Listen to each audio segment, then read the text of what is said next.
Hi guys! Today we were going to talk about 3 facts about me, but before that, let me introduce myself to you. I am John Lee, 16 years old, and I live here in Punta Uno, sa Cavite. In real life, sa tunay na buhay, ang pangalan ko talaga ay John Paul Dumagat, pero mas kilala ako bilang John Lee. So yun, I'm John Lee, and I'm going to talk about 3 facts about me. So what are the 3 facts about me?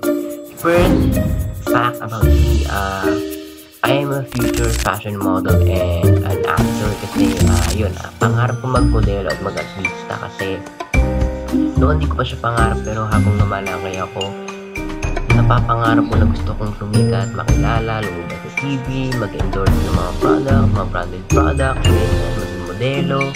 So yun yung isa sa fact about me.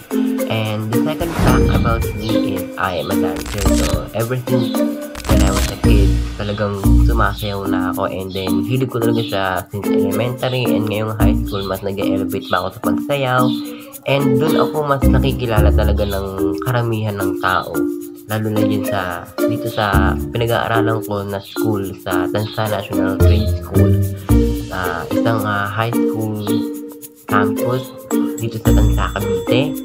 And the third fact about me is I am also an artist. I can draw, I can paint, and I can sketch.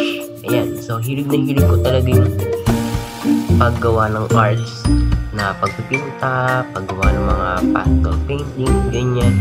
So yun yung parang pahinga ko sa lahat ng pagod ko, kaya yun, isa yun sa mga skills at talent ko talaga.